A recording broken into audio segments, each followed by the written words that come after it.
Hey guys, it's me again, Orc What ifs? Where we last left off? Let's see. Checking. Where we last left off? Deku and Tsuyu actually going on a date.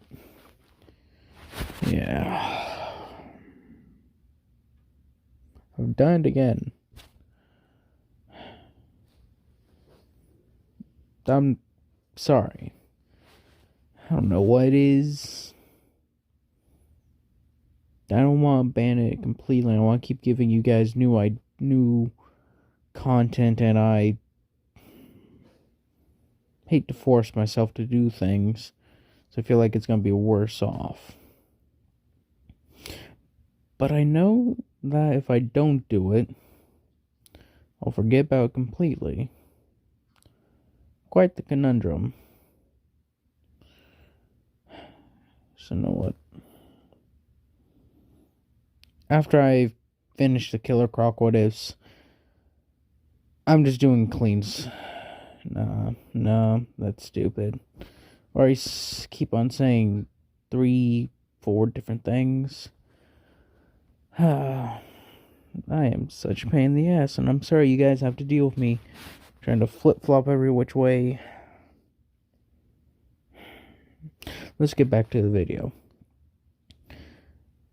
So Deku and Tsuyu are going on a date, and Sludge, Jackster, Looney, and Gang Orca are sort of going to talk about how to keep Sludge undercover, since, that's the one who's going undercover, Sludge. That way he can get all the dirt, get some gang organized, the whole 9 yards.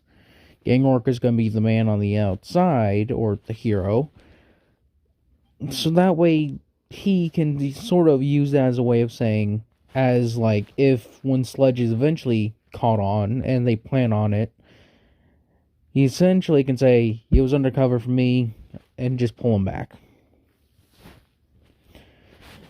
So, I digress. So we cut to Deku and Tsuyu having their little date. It's good. As we go to the beginning of it, at this point they're walking down, and then Deku's thinking about the past events. He's like, how on earth did I end up in this situation? The most intimidating guy at the school, and I get to date Tsuyu, one of the nicest girls at the school. As he taps his finger against his head, he's like, how the hell did this happen? It just doesn't make any sense.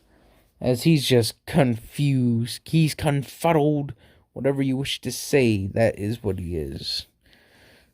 As then we cut over to Tsuyu, she's thinking like, he has one of the strongest quirks in the school.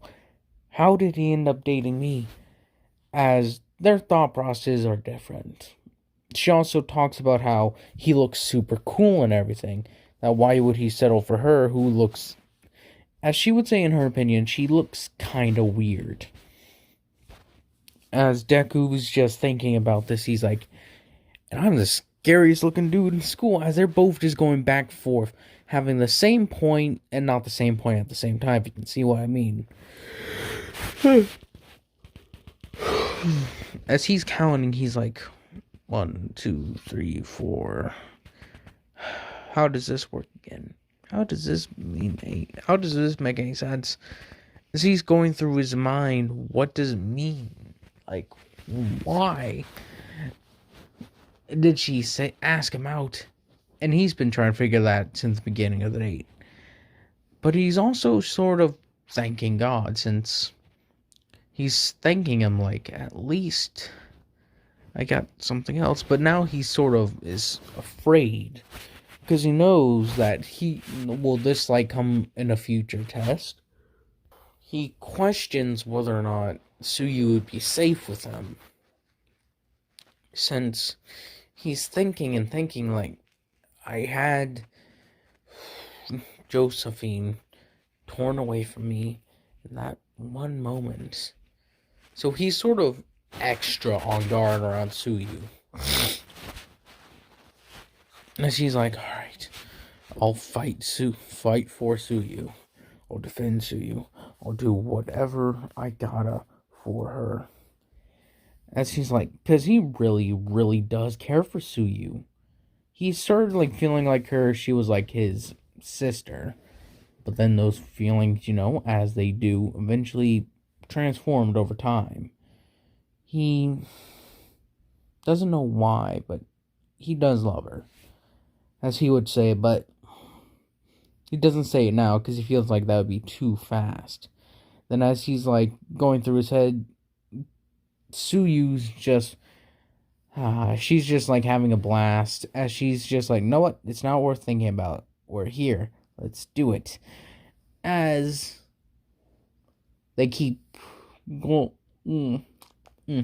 Mahjong, since they keep on going with their date. And of course, we got Kevin, Man-Bat, and Grundy, along with Habuko, trailing them behind as they're just like, alright, as Man-Bat's just flying above in the sky, he's like, alright, Little Croc and Frog Girl on the move, understood? It's like, alright, got it. And you got Habuko and Kevin moving alongside each other. They're both wearing hoodies. As it's like, Grundy, you keeping the back alleys clear just in case? It's like, and he's like, Grundy, understand. Grundy, keep away bad men. It's like, good job, Grundy. Don't worry, I'll give you a cookie after this. As Grundy's like, more than just one. It's like, yeah, I'll give you a dozen. As they're following along, it's like, man, this is exciting, isn't it? As Sabuko's like, yeah, I can't believe they actually did it. As she's like, standing there as Kevin's going through his mind thinking, he's like, all right. Let's do this one more time. As he uses something to his advantage. He's like, all right, look around. Is there something my telekinesis can mess with to make this more romantic? She's like, no, nothing. Well, he's like, so your shoe. As he tugs on her shoe, as she goes to fall forward a bit, Deku actually wraps his arm around her and catches her. He's like, you okay? As he has his arm like around her waist at this point, as she's like, as she goes red, as Kevin's like, yes, as Habuko gives him a high five, as Man-Bat's like, good job, Kevin, and Grundy's like, Kevin, job done good.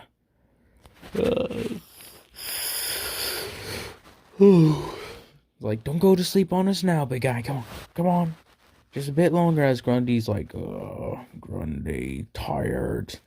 Why you keep Grundy awake? It's like, it's alright, Grundy, don't worry. We'll just do what we got, alright? He's like, Grundy woke up on a Sunday or something. I think that's actually one of the things he says. It's like, Grundy woke up on a Sunday. But I can't remember exactly.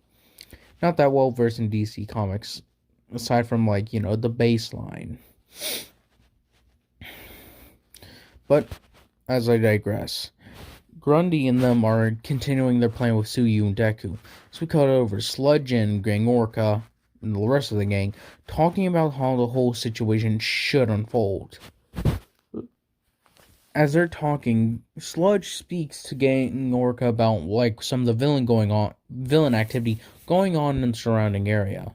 That would be a good idea for them to sort of switch notes. As Gang Orca actually explains that since he's one of the higher ranking heroes in this area, they decided to give him more information about the surrounding agencies.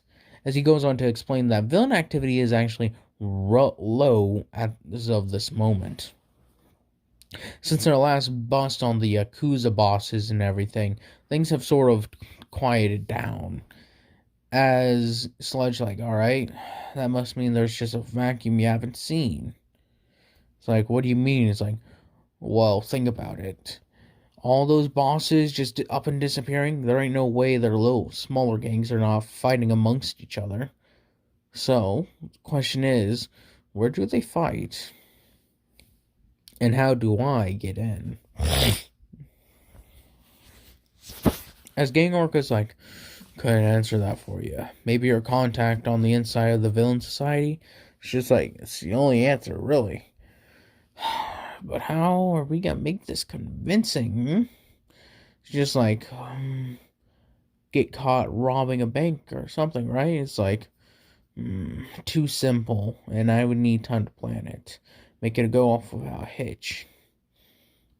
And plus, as if I remember, Deku is not gonna know about it really, or well, he is gonna know about it, just very very little of it.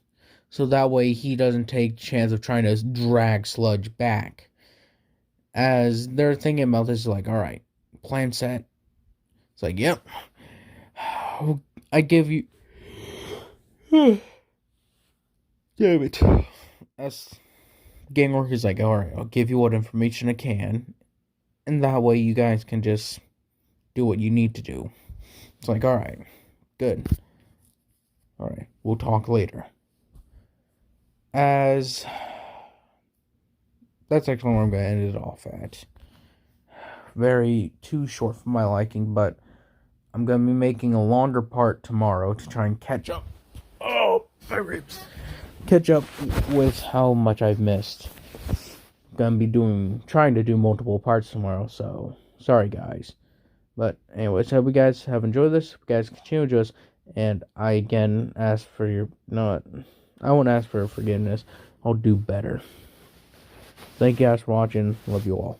Bye.